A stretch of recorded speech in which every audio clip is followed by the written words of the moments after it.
like to mention our guests who are with me. The Interior and Local Government Officer in Charge, Eduardo Anyo.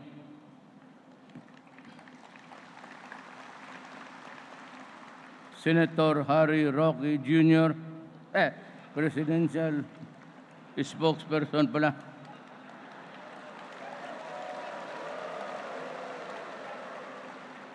Palagi akong nagkakamali, sir, sa totohanan. Presidential Advisor for Political Affairs, Francis Tolentino. Senador, pag nandiyan ka na sa Congress, huwag mo kaming kalimutan lahat.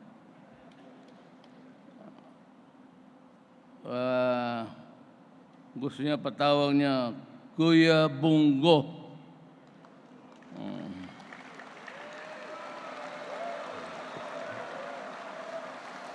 Ito, gusto na ayaw. Gusto naman, pero denial. Pero yung pangalan niya, wala dito. Inisingit niya, no? 100. Wala siya dito. Pero siningit niya dahil ambisyosa siya. Gusto niya maging senador. Alam mo, ito si Bong. Do not ever think that he is loyal to me. I do not encourage, even in the military and the police, about nurturing personal loyalty. I do not need it, actually. I won the election, and I'm just trying to do what's expected of me. Si Bong, he does not owe me anything. And if at all, he is there to serve government interest, period. Walang ano.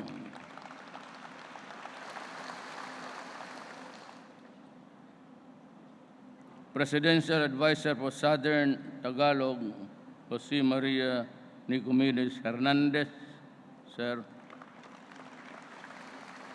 Representative Arlene Arcillas and other members of the House of Representatives.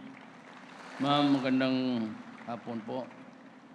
Santa Rosa City Mayor Danilo Ramon Fernandez. Yes, sir.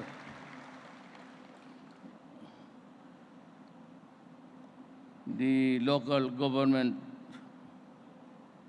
my co-workers in government, mga nahalal na mga barangay captains, mga kababayan. I have here, as usual, a two-page speech. Dalawa lang lang. Makasabi nitong gumawa nito, hindi man masyado importante yung Laguna, patay na. Well, actually, standard to. When I was in the previous trabaho ko sa gobyerno, I never really exceeded more than 3 minutes magsalita. But I am forced today to maybe just stick with the written, not really speech, but a dialogue with you, and allow me to express what is in my heart. Bilang co-worker of government kagaya ninyo. You know, before I proceed, let me lay the predicate, the foundation of why we are here. And maybe not really to compel you, but the reason why here, because we are talking of our country, period, and what is to the best interest of the Filipino people. Now, if you really want a short advice, all of the things that I read in your oath of office, I can summarize it in 2 words. You and I and everybody, or the military and the police and all government trabahante, our main purpose in this job, whether I'm in my office sa Pasig River or you dito, the long and short of it is that we protect the people.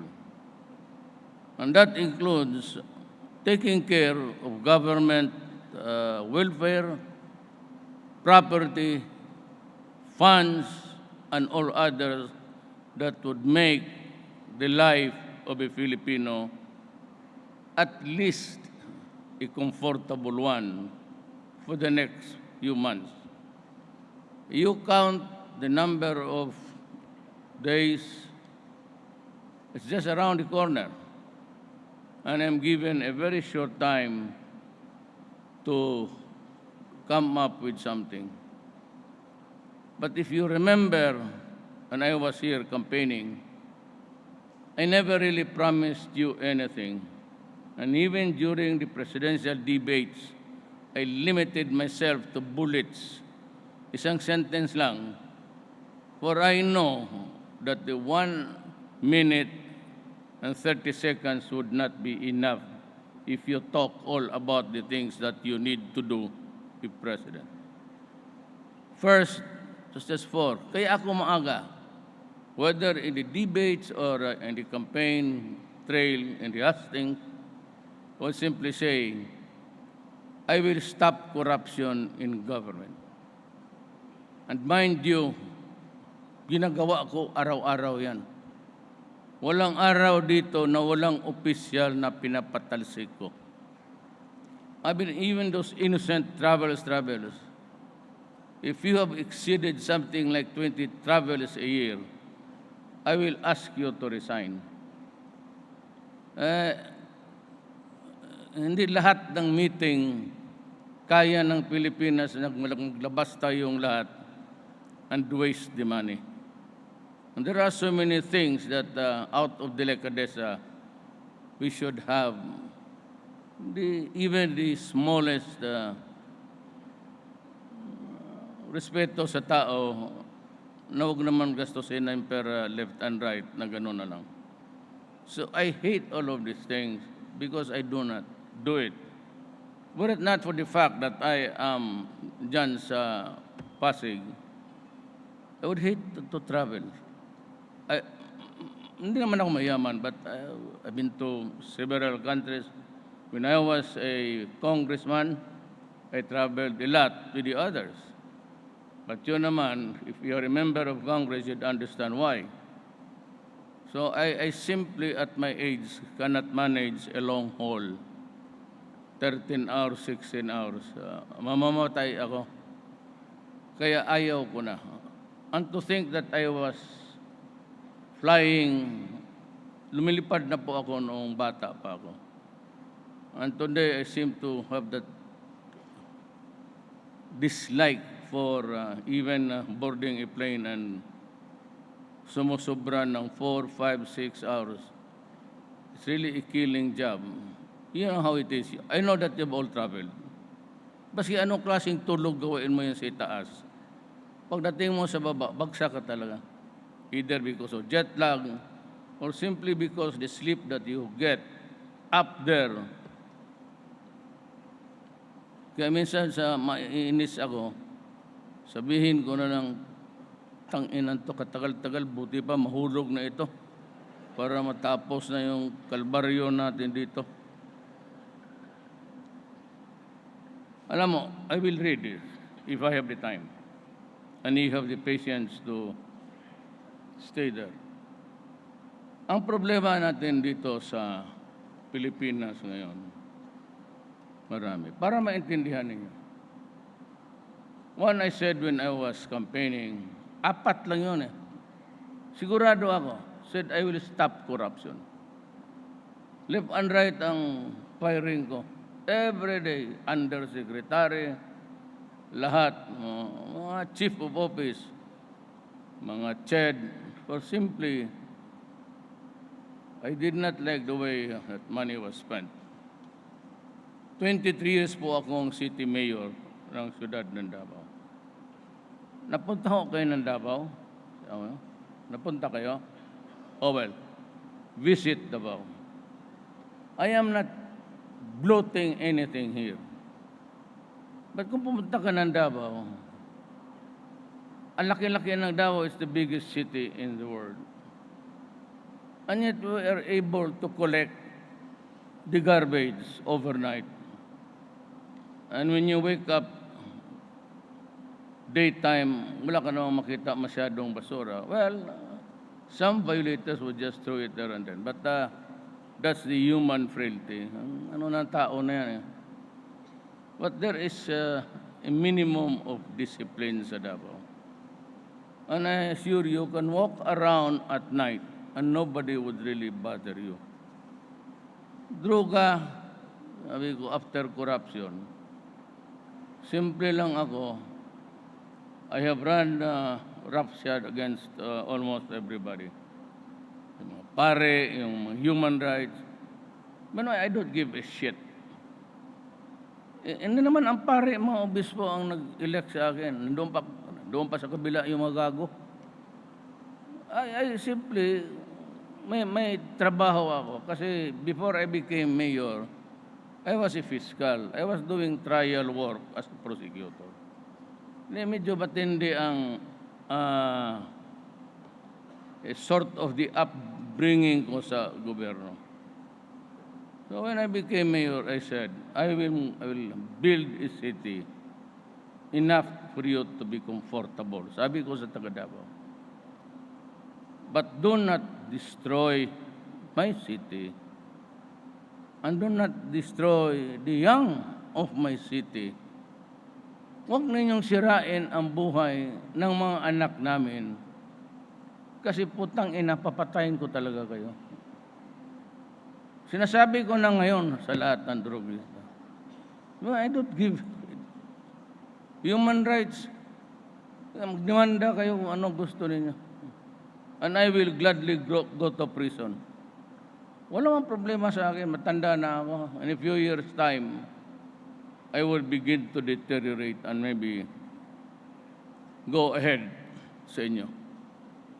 Pag kung sa trabaho ko, takot-takutin mo lang ako ng human rights, ipakulong mo, ay putang ina.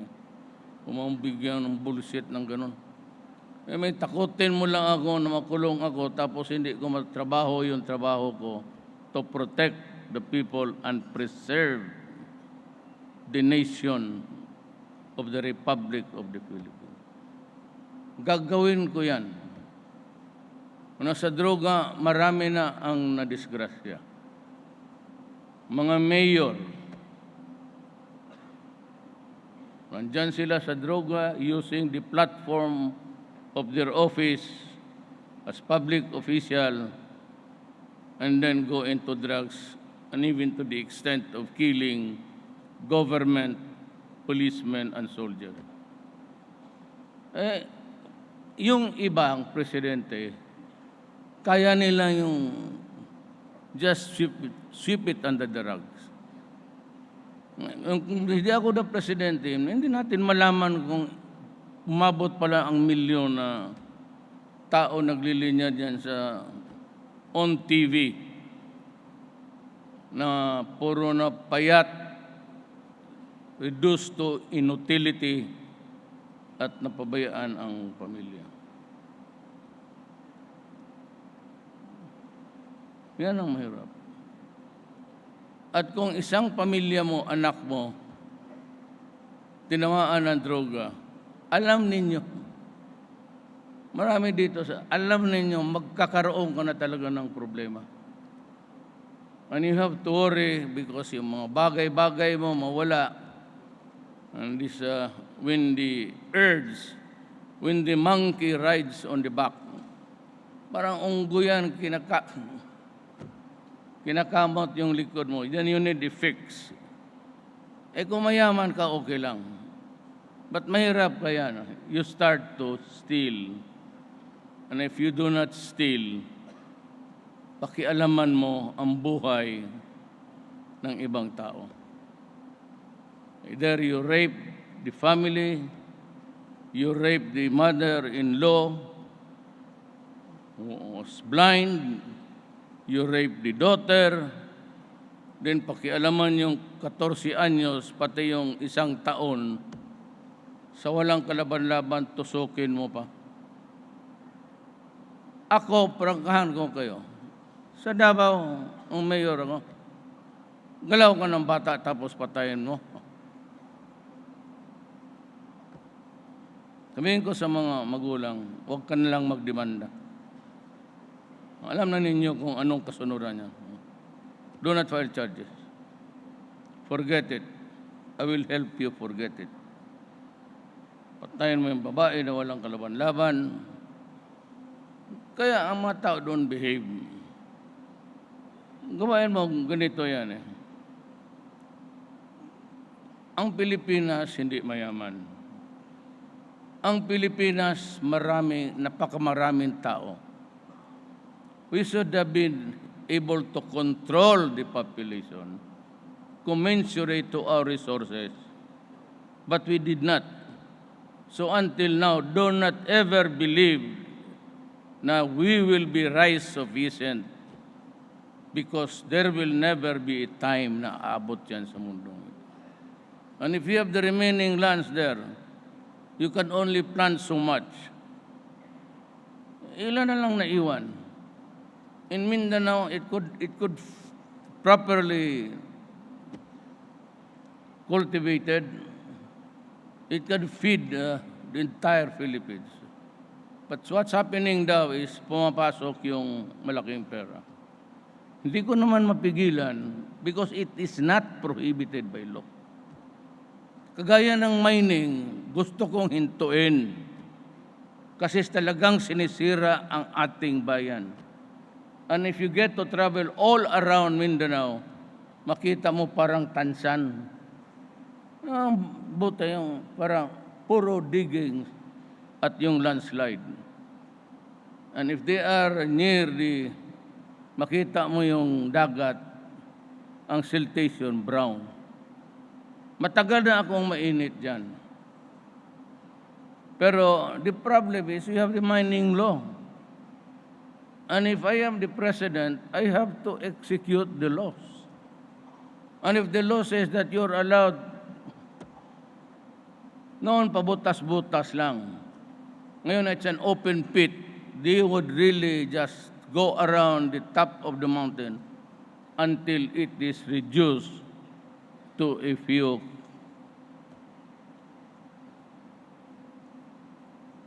Pero I will, maybe before December, I will decide. Ngayon magprangka ako. Ngayon ang Boracay. Wala mo nang interest dyan sa Boracay. Hindi ako naliligo ng dagat. At ayaw ko rin tumingin ng mga babae na nakahubad dyan sa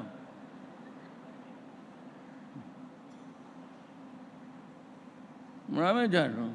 Tinatanggal yung bra. Kaya minsan si Mato, partner ni General si Mato yan, military, dumaan ng Davao yan.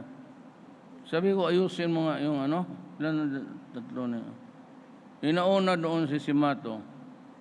Next day sa newspaper, nakita ako naglalakad sa beach. Pero yung mata niya, klarong-klaro, nakatingin doon sa babaeng nakahubad. Sabi ko kay si Mato, akala ko ba inutusan kita na, yes, sir. Yes, Mr. President. I was there. Why did you spend most of your time looking at those half-naked ladies? Simula noon din na nagpakita. Siguro nagtrabaho na. But to all ito mga taga-Boracay, wala akong interest dyan. Walang cabinet member na interesado. Ano yung opposition kasi, every time you make a move, they always portray, people judge best when they condemn. Kaya lumalabas yung panghusga nila, panghira. Actually, I'm telling everybody, allow government to clean Boracay. Then after that, I will give it to the rightful owner. Na kung yung mga mayaman, maniwala, if you are thinking of a world-class, kung hindi ko i-control yan, yung lupa dyan sa likod, papasok, puro subdivision, mga bahayan, mga ganda. Why? You're the nearest to the crown jewel of our tourist destination, Boracay. Pagkatapos, sabihin ko lang sa Congress, if they would agree with me, you can cut a strip in front from the lowest to the highest point where the water reaches during high or low tide. And you can count maybe 1 kilometer behind. And that's it. Yung iba, ilan reform ko na. Bigay ko. Naku kayong mga mayaman, wala mga mayaman dito, if you think that you can build your chalets, mga bungalow ninyo, forget it. I am not ready to proclaim it as a commercial unless and until there is a proclamation. But I would be kind enough to give this space for those who really owned it. And it should be the people of Boracay. I do not want big business there. And that we earn 5 billion, so what? I can earn 200, ibigay ko yan. So I did not spend millions of pesos cleaning Boracay and just to give it to the rich. Maswerte kayo. I'll give it back to the poor. Now, what is the idea? The idea is kagaya ng reform. Sabi sila, Mayor, total failure ang land reform. Kasi pinagbili nila uli yung awarded. Sabi ko naman sa no problem. It does not really hurt me so much. Why? Pag ipagbili nila, at least yung tenant mo nakahawak ng milyon o thousands of pesos na hindi nila mahawakan kailanman. So ibigay ko yan dyan sa mga mangyans. Kanila yan eh. Tapos balang araw, if so they so decide, if they convert the whole place into commercial or residential, hindi ipagbili nila. At least yung original tao dyan, yung mga mangyans, makinabang sila ng aabot yan, easily about 1 million, o di okay na sa akin. Just like the failed land reform. The reason I'm saying this is we cannot really maybe dream of sabihin mo na self-sufficient. There ain't no land anymore. Ang lupa sa Mindanao, the choices are really either sold, leased, rented out. Why? Because they want to produce from the land, which is really very fertile, gawing cash crop, meaning to say export. Banana, pineapple, cacao, lahat na. Nobody plants because there are no more available arable lands for agriculture na pwede mong per hektarya lagyan mo ng palay or even corn. Kaming mga taga roon, nasanay kami ng mais. Kayo man ang dumarating lang sa amin many years ago. So we can eat both rice, mixed rice and corn or corn. Wala kaming problema doon. The fact is that most of the lands there are geared towards cash crop, not food crop.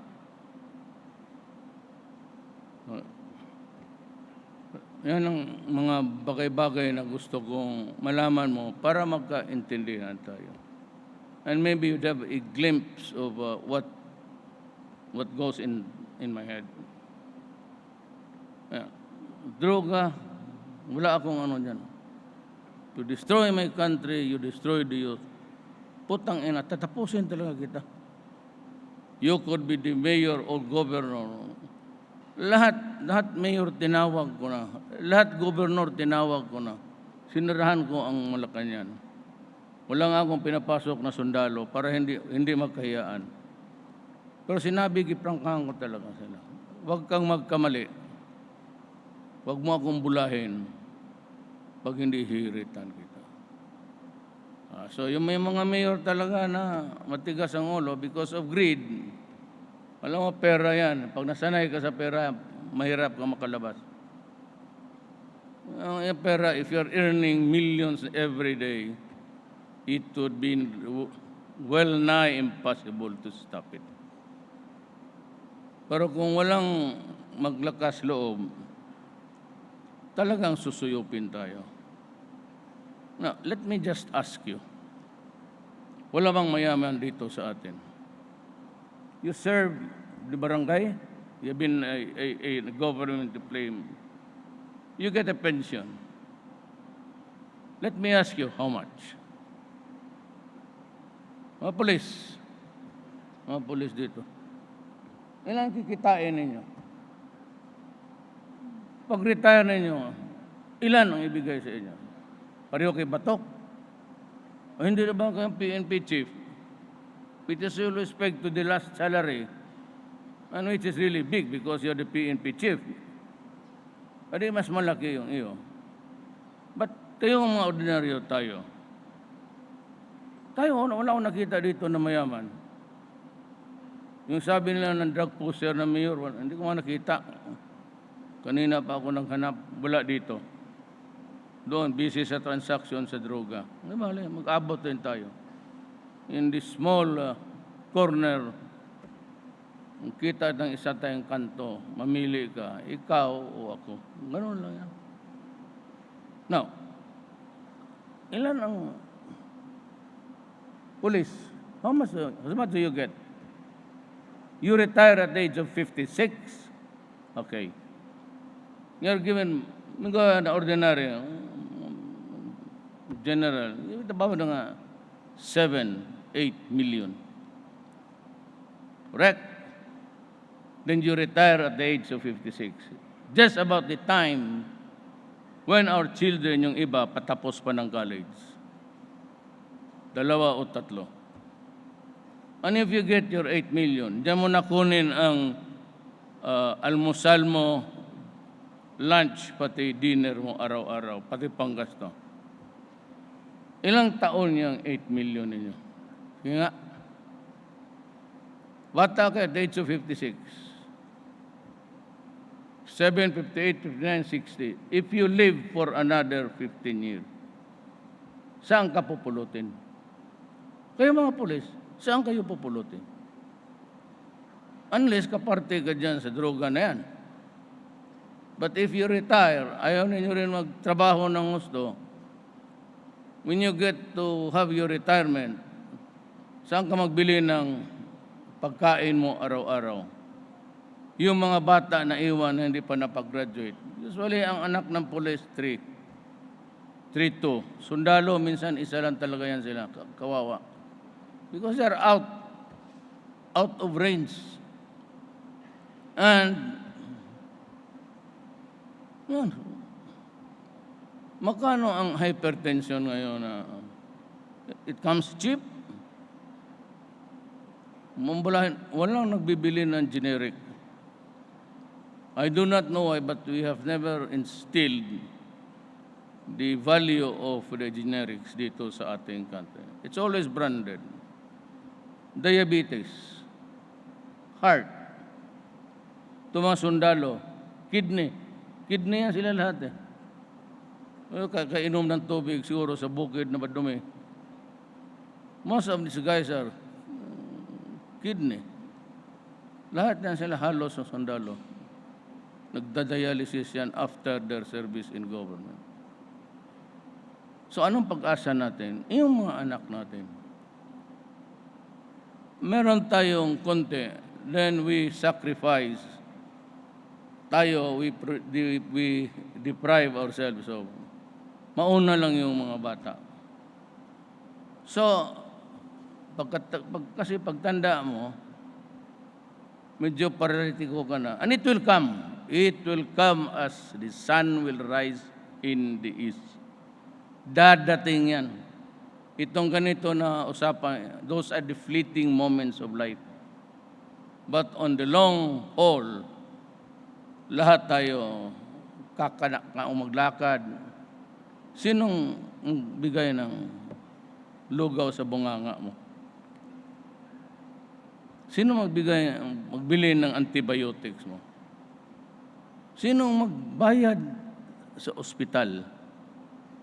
Katapos ang pera mo, di ba? Mortgage mo o ipagbili mo ang bahay, pwede pa purchase kung kaya mo pang mabawi. Magpatong yan. Kung mamatay ka na, ang Pilipino ayaw ng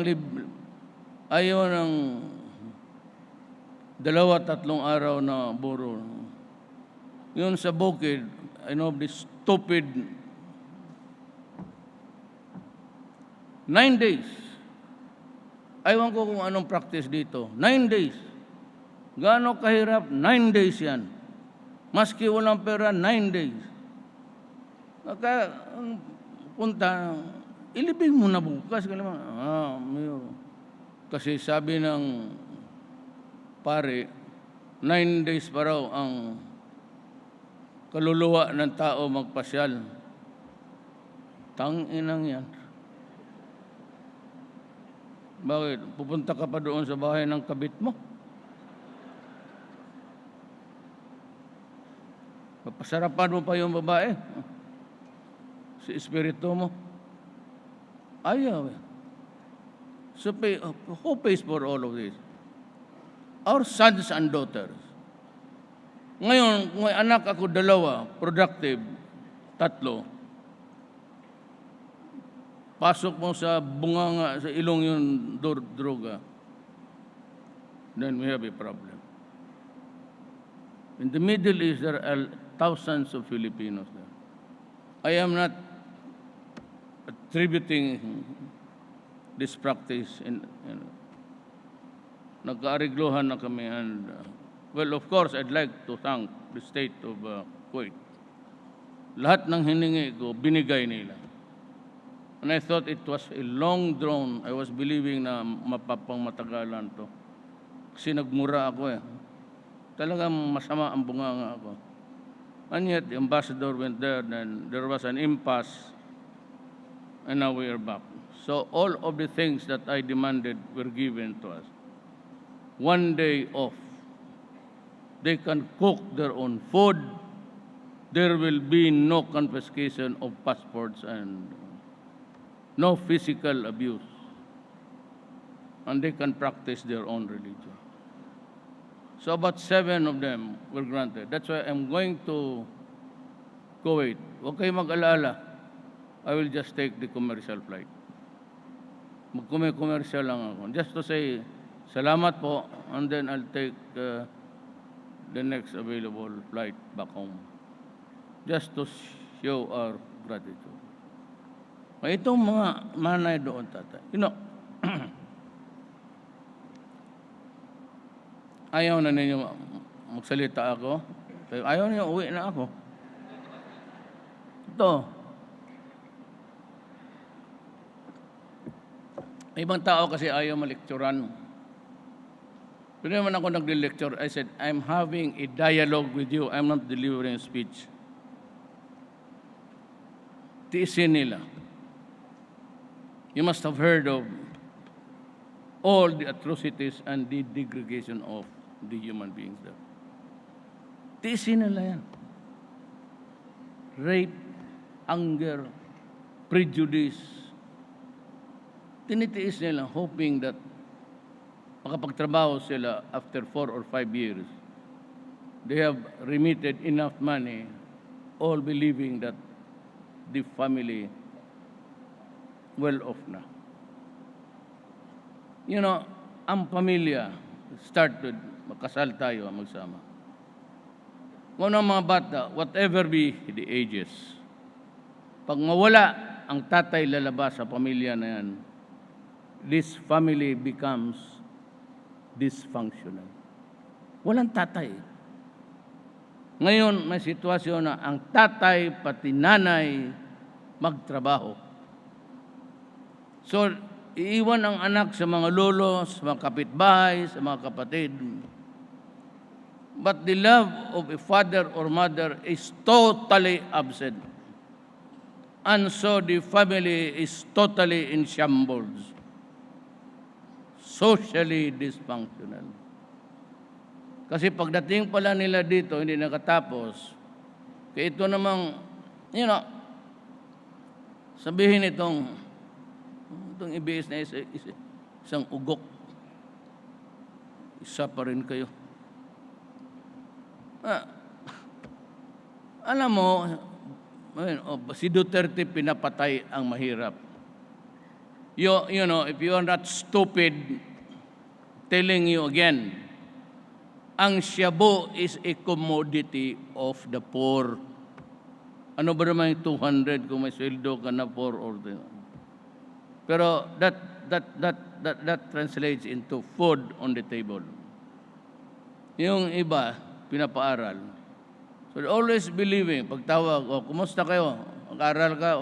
Alam mo naman, pagdating dito, addict pala, walang natapos. And the sacrifices, yung kaluluwa niya, pinupusta niya doon. Ganon ang mangyari sa kanya. Di ba masakit? Bakit si Duterte? Lahat ng gumagamit ng shabu, mahirap. Ang mga mayaman, cocaine. It's cocaine, heroin, yung mga ecstasy, mahal yan. Hindi kaya ng mga taga-slum areas, squatter. Sila yung, now, itong cocaine, cannabis, marijuana, are organic. Ibig sabihin, tanim galing lupa. Shabu is a deadly mix of chemicals. Toxic. That is why ang characteristic ng shabu is that shabu use over a period of 6 months to 1 year would cause aggressive and violent, bizarre behavior. Kaya makita mo pati mga bata, kung sinong kagago, patayin mo yun. Ngayon nung teller, hindi marinig sa loob. She was living with the father and mother, but she was knocking at the door desperately, but there was a downpour. So the parents inside could not hear anything. At maya, tinabihan lang ng karpintero na hi. Ngayon, dinananig doon sa nire-repair nila na building, niyari, pinatay pa. Kaya ako, sabihin mo, bakit ang reaksyon ni Duterte violente? Ay sabi ko, I have to protect the people. Kung hindi kita pakiusapan sa malinis na paraan, ay putang ina mo, papatayin kita. Sigurado yan. Lahat kamera. Balik-balikin ninyo yan.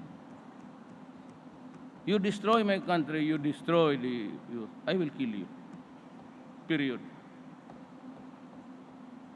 Just like the public officials, bubulahin ka pa na, Mayor, kasi Mayor, I do not want to be called President. Just call me Mayor. Nang himagwa ako dyan sa Presidente, marami kasi yan Presidente ng kapunungan ng mga ulol at malilibog, kapunungan mga pangit, isa yung Presidente. Buti pa Mayor. Tsaka, sorry, hindi ako nakabarong. Kasi kagabi namatay naman si Roylo Goles. May dinaanan akong isang patay pa. Pagsilip ko doon sa kabaong, ang barong niya, pati yung barong sinusuot ko, pareho yung borda.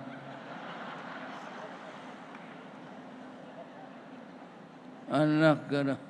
Pagtingin ko ng ganon, isang tindahan lang ata ito.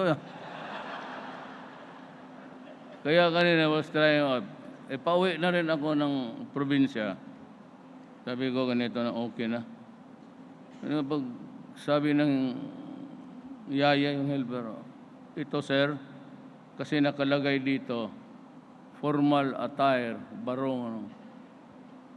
Kung magtingin-tingin ako yan, ayaw mo yung kay Dinyo, mukhang mayroon rin akong design na ganon. Pag nasuot mo yan sa kabaong, hindi ko puta, punitin ko yung akin.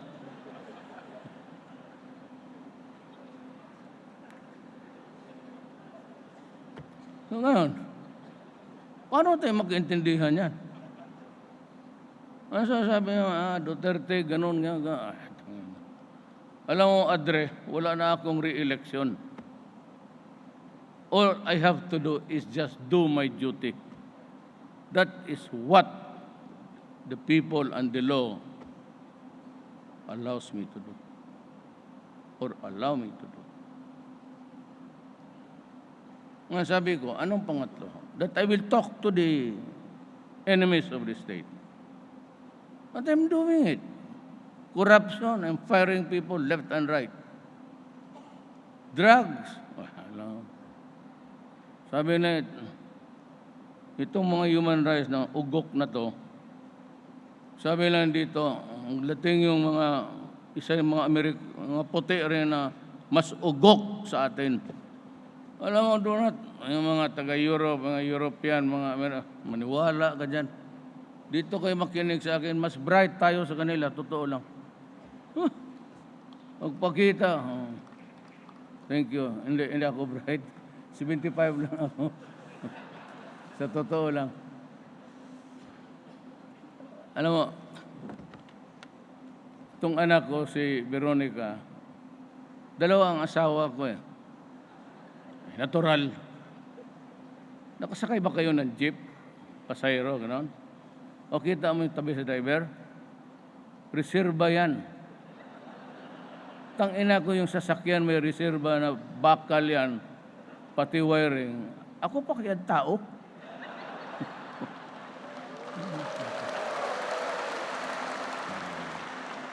Palakpak. Kalahati ito mga gagon to, may mga kabit yan. Kaya, saan ang asawa ninyo? Nandiyan kayo, ma'am? Lalo yung matagal na, ano kaagad, flashlight, baterya, magpatrol, maniwala ka dyan po. Manakawang lahat barangay, si Kapitan nakapatong doon sa...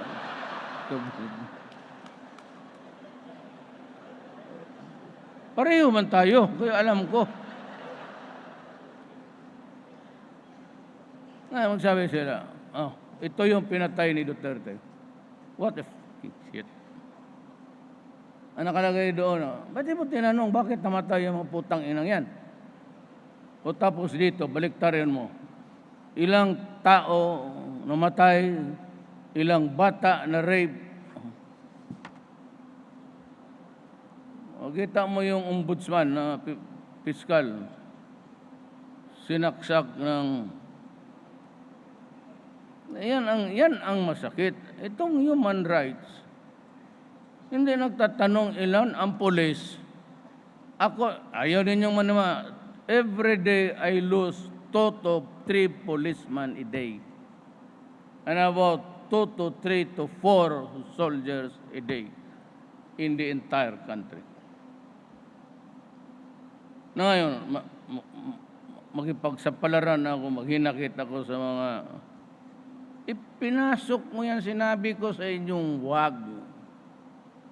Wag nakikiusap ako, wag kang pumasok dyan. Kasi either it's you or me. O ang kalaban mo, gobyerno. Baski mayor ka, maabutan kita. Maghanap ka na lang ibang negosyo. Kung hindi, mag-girlfriend ka na ng maganda na may pera. Marami man dyan. Ngagaw ka na ng asawa. Yung maganda. Pero kung ikaw pa maggastos, puta. Medyo naman may konting pera para...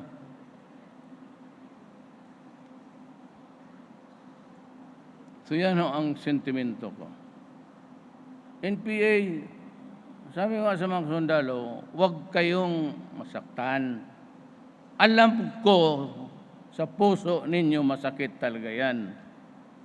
To make peace with the enemies of the state. The problem is one of my commitments is that I will talk to the enemies of the state, talk about peace, and maybe in the fullness of God's time, we will realize a dream for a troubled Philippines. So I'm talking to season, sabi niya June, no, I'm not ready for that. Kailangan ko pa ng kunting panahon. Tapos yung MI, it's in Congress. Ay yung BBL nila. Hopefully pagka pumasa yan, but if it's not acceptable, wala na talaga akong magawa. I'm talking to Ms. Suare, but Ms. Suare naman is a kind of, over the period of years, nagkaroon kami ng magandang rapport. Sinabi niya, sige Mayor, you just craft what is morally, socially, economically proposal. Ang kanila namang duda ko, yung Ligwasan Mars kasi, umiilaw talaga. There are certain portions of Ligwasan Mars, sindihan mo, maapoy. And they say there are about 1 trillion cubic meters. I really do not know. So sabi ko sa kanila, one thing, we will not touch anything there. That is my promise. We just live in peace and you can have all the income of your minerals, except maybe pay the government for the regulatory work. Kailangan malaman ko ng gobyerno kung ilan ang nabili mo. But all others yung kikitain ng Moro, inyo na yan. Like in Boracay, wala sabihin na pa papasukin ako itong mga sugaro, lalo na. Kaya ko pinar out yung Government Corporate Council because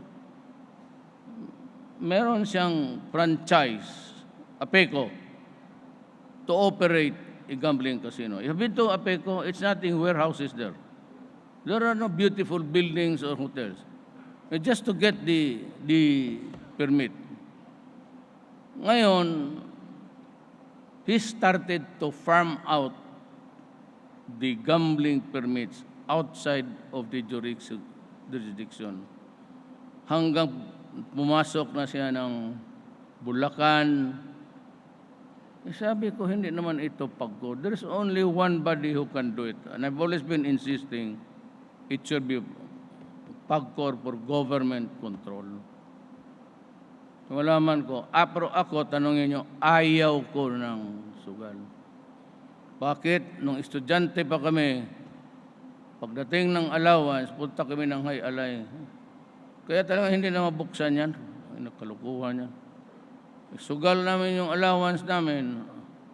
Pag naubos lahat, for the rest of the month, nangungutang na kami ng pan, pati yung tubig sa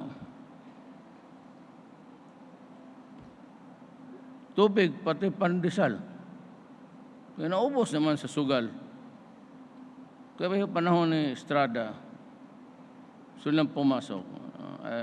I will not mention his name, but you know who I am. Gambler, sabi ko, no, alam mo, kaibigan tayo. We've been friends. Huwag mong ipilit yan pag hindi mag-aaway tayo. Sabi ko rin kay Erap, sir, hindi ako papayag. Yung kaibigan mo, papuntahin mo lang kung saan mo gusto, but not in my city.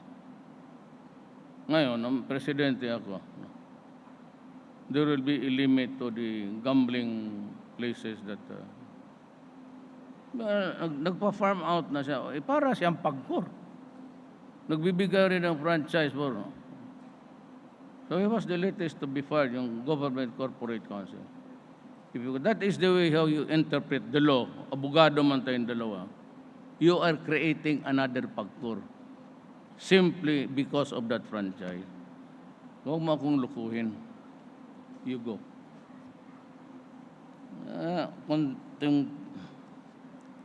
So I'm talking to everybody. BBL, you just keep track of that. Yung kay season, maybe July. I've invited them for 60 days lang. Sabi ko sa military, bigyan mo lang ako kunti. Because I am not a policeman, I am not a military man. I am a worker of government who promised you that I will do everything. Baka sakali we can attain a peaceful Philippines.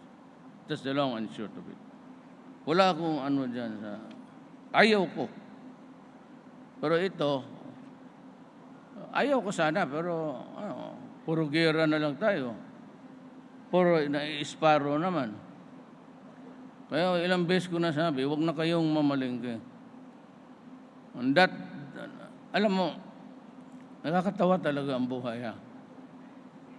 Nandoon si John Anyo, siya yun siya yung Chief of Staff noon, pati si Delfin Lorenzana, Secretary of Defense. Sabi ko, Del, kay John Anyo, bakit yung sundalo ko pinapatay ng parang aso lang? Kasi pag namamalingke, doon namamalingke yung tao, hinihiritan. Kasi, kunin yung baril, kunin. Sabi ko, wala ba talaga itong solusyon na ito? Bakit ganun? So, hanapan ninyo ng paraan. So, itong si Baulente ng Ilonggo, si Pinyol, sa may ara ko nga solusyon na. Sabi ko, may undersecretary, ako na very bright, magna cum laude. Mahusay siya. Ako kausapin natin. Ngayon, DOT na. Pero bright talaga. Sabi nag-usap kami. Sabi, ano ba problema ninyo? Sabi ko, ang problema ko, sundalo ko, pulis ko, pinapatay parang aso. Kasi pagmamalingke. Tapos sabi ka agad ng ali, yan ba? Oo. Sabi ng babae. So, bakit ninyo hindi dalhin yung palengke doon sa kampo? Hindi ba ninyo naisip yan?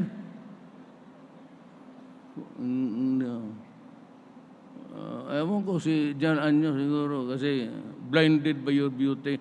Nakatingin lang kami doon, wala namang nakikinig. So, yan na pala yan pala ang solusyon. Pinapatay yung...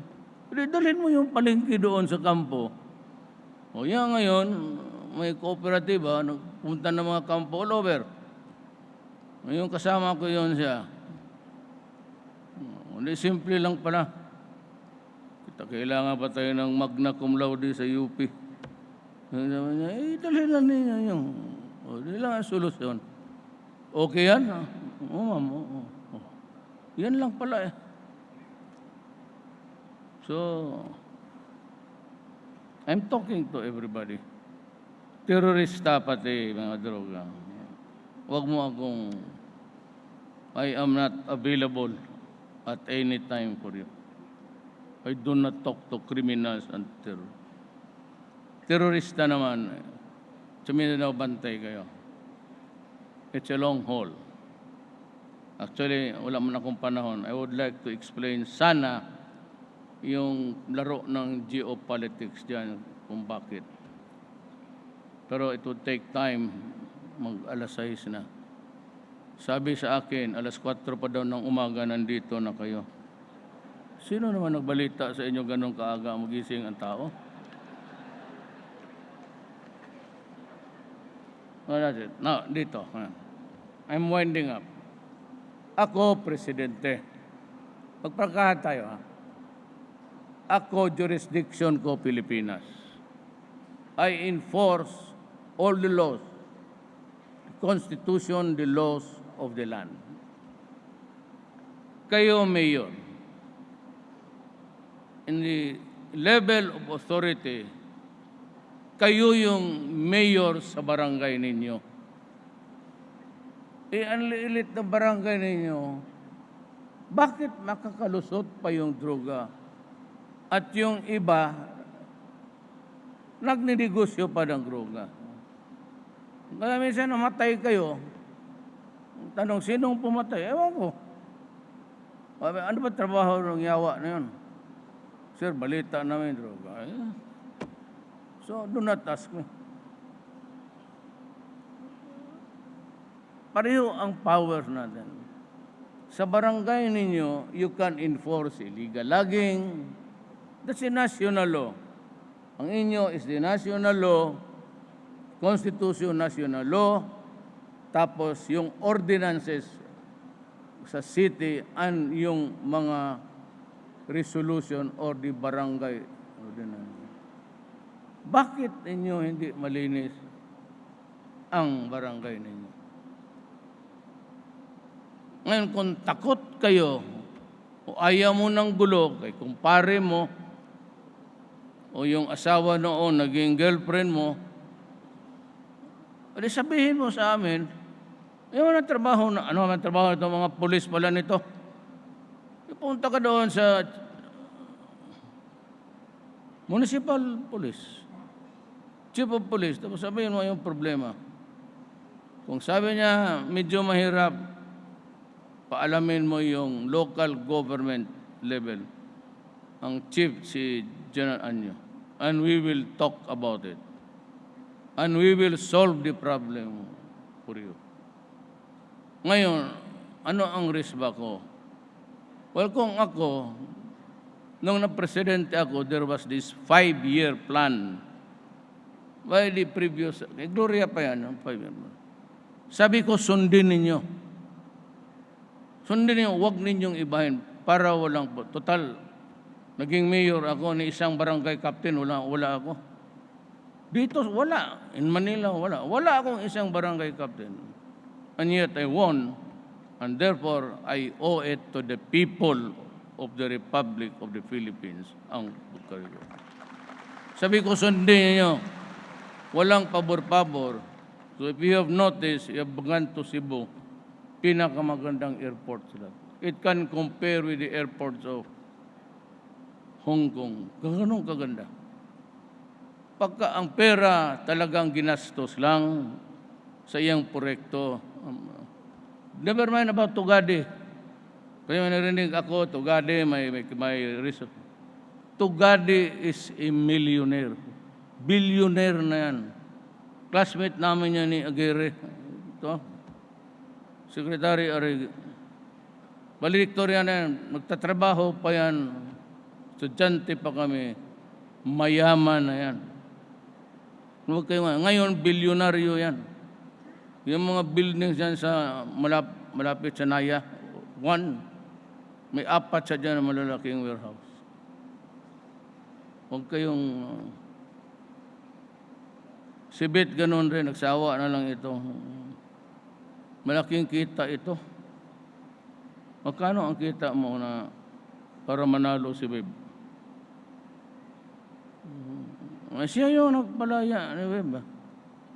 Kaya kung gusto ka, makapatay ka, tapos medyo tingin mo, tagilid ka, hanapin mo si Rosa yan. Malaki lang tumaga. Kaya naging mayaman. May ano ito, sa Quezon to si... Ayaw ko naman magsalita na ako, pobre o mayaman. Sabi ako, pobre ako, ba't nagbubula ito?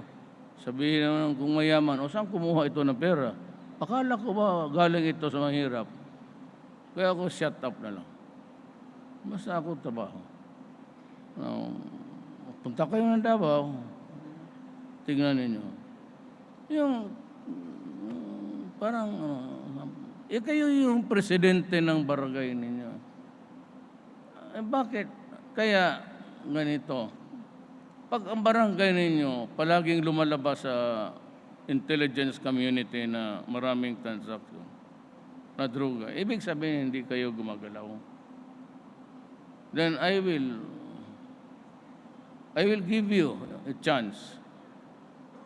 Ang pinaka-nun is gross neglect of duty, and I can either suspend you or dismiss you outright. Gagawin ko talaga yan. Pero kaibigan tayo. Pero gagawin ko yan. Hindi dahil kaibigan tayo. Dahil may trabaho ako. Ngayon, kung lalabas na lang palagi yung kaya na, nung may mga kagawad raw, nag-object na bigyan kong armas ang mga barangay captain. Ito yung makagawad na sa droga. Takot mamatay. But I can, wag lang yung heavy, shotgun. Shotgun, baski bibigyan ko kayo, tag-2, 3, bili kayo. O, ako ang mag-iba. Yung sa patrolya. Yung mga drug addict, there's only one instance actually that you can kill a person justified. If your life, yung mismong buhay mo, is placed in jeopardy, in danger, na baka ikaw ang maunahan, tapos tingin mo, pag hindi mo unahan to, patamaan ka ng 45, patay ka talaga. Unahan man o, yung shotgun na yan, hindi naman yung bukid eh. Malapitan na. There was a time na yung police, ewan ko kung nandyan pa. Pero kung nandyan pa, wala, magbili tayo. But I will be selective. And you must report, at least yung barangay mo, must be under the control of the police. Ikaw lang magbigay ng direksyon.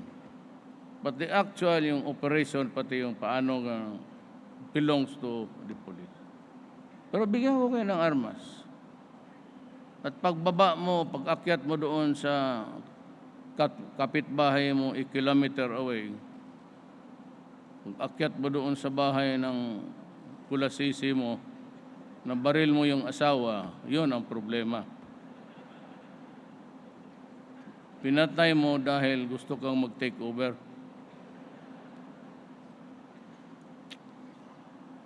Tayo yung, I'm not trying to scare you, but General Anyo is a military man. Hindi kaya na ito na magpakiusapan mo na.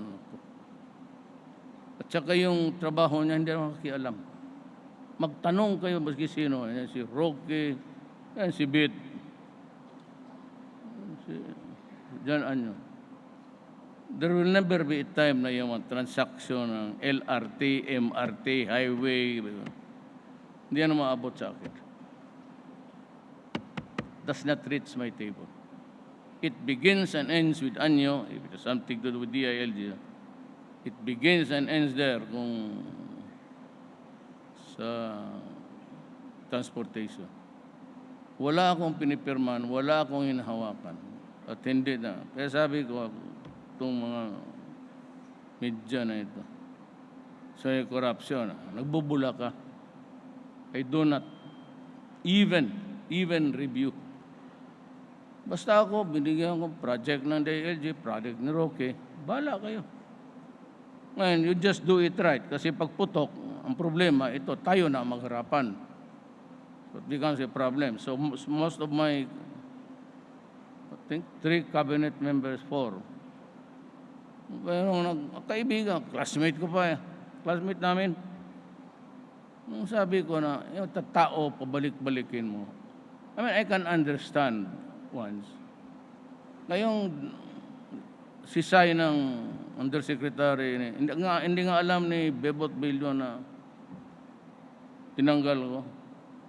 Kasi yung mga recruiter, pabalik-balikin. Tapos, kaya kayong transacting public, bilangin lang ninyo. Because today, 1 month lang ang cabinet member.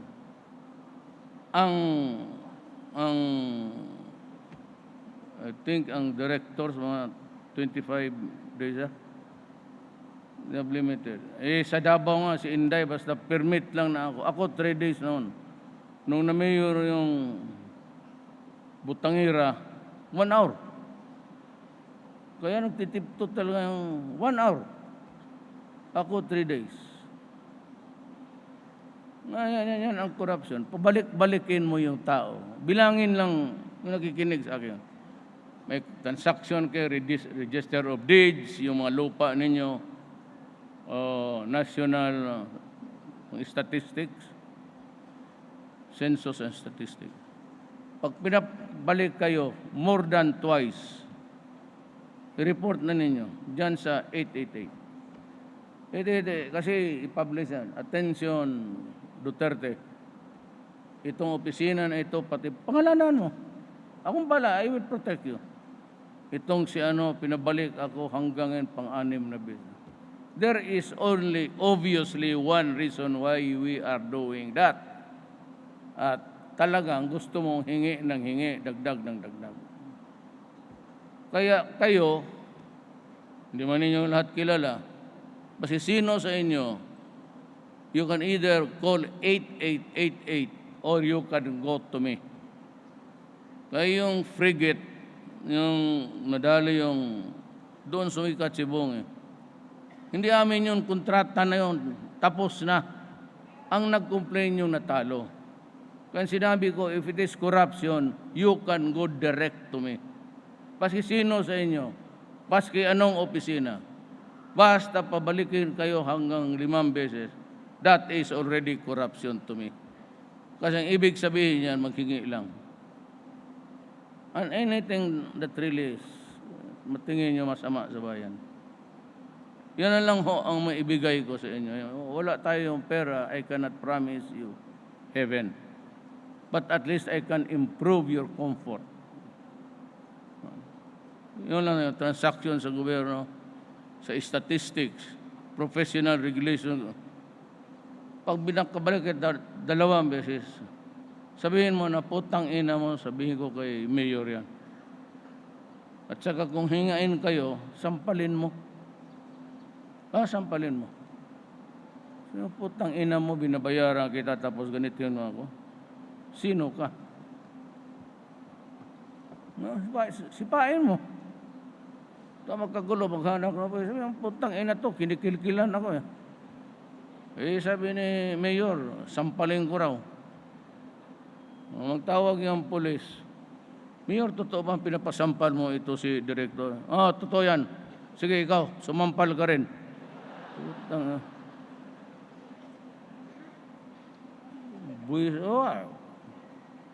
Ako talaga nang bubudyak ng tao.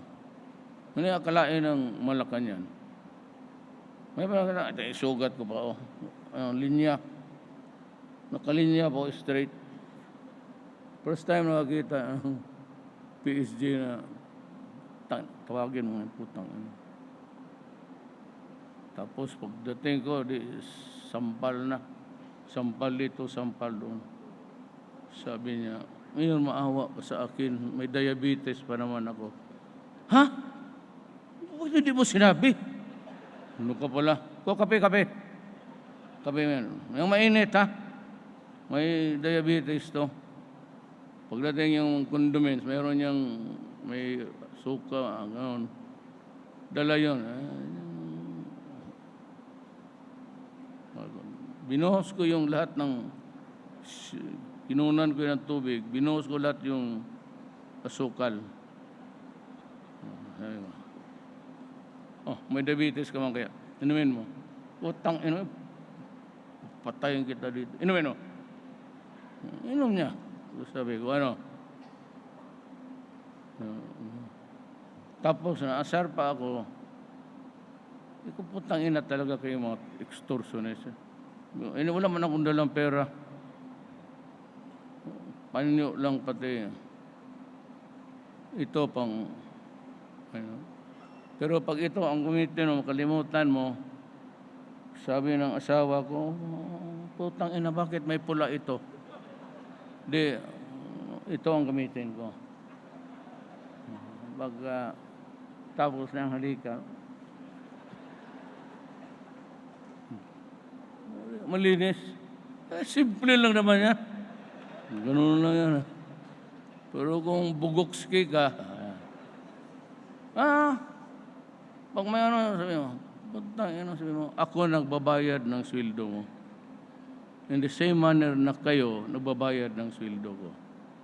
I will allow anybody, hanggang basurero, hanggang sundalo, hanggang direktor, hanggang kagawad, gobyerno. Ang hiningi ko lang, Filipino ka. Pero magpunta dito yung mga madre, tapos magdaldal, turista ka lang. Hindi ka papayag ng minsan tayo napunta naman kayo ng Amerika, tignan mo, behave tayo. dito magpuntahan itong mga madre pati pare, aatakihin pa ako. Ito kadamay ngayon, no? Bagong bahay ng mga sundalo, ninak. Kaya sabi ko, ako nagwawarning, ha? Sabi ko sa pulis, kunin ninyo uli. Kung gusto ninyo ng away, sabihin ko sa pulis, bigyan mo ng away.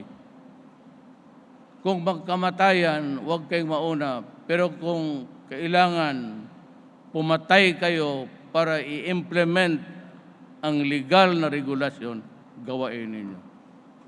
Mamatayan, 5, 6, 7, wala akong pakialam. Sinabi ko na sa inyo, nung unang inagaw ninyo yung mga bahay ng pulis, sabi ko na lang sa mga pulis pati militar, huwag na ninyong pakialaman. Ibigay na lang natin, total, pareho yung Pilipino, pobre rin.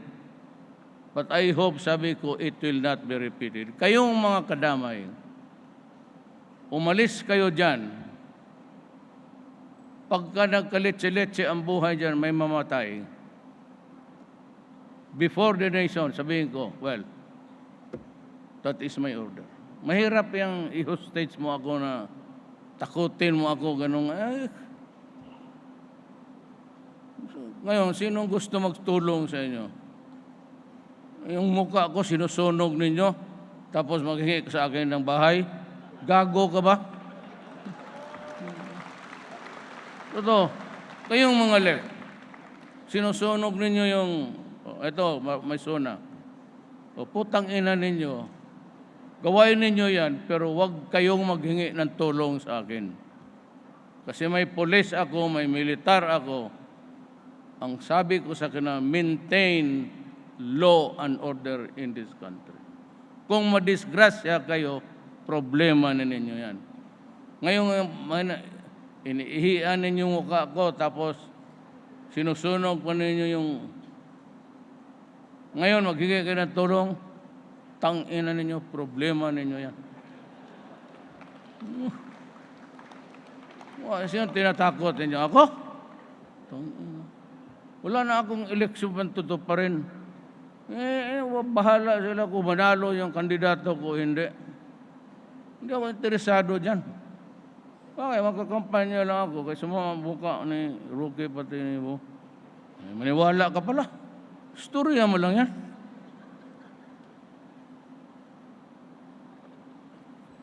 Ang left, galing ako dyan, Adre. Galing ako dyan. Tanungin ninyo yung matandang mga komunista. So do not fuck it with me. Because I was once also like you. Mabuti yung magklaro-klaro. I will not give you the day dito. Yung mag-demonstrate kayo na, that's a freedom of expression. I will allow you. Paski dyan, mag-ano ng mga, sige. Freedom of expression. Pero mga yawa kayo, kung maghingi kayo ng tulong sa akin, suluhin mo. Doon kayo sa Kuwait. Doon kayo magtrabaho. Sunugin mo yung mukha, ihian mo pa yung mukha ako, tapos maghingi ka ng tulong. Maghiga ka muna sa daan, ihian ko yung lahat mukha ninyo.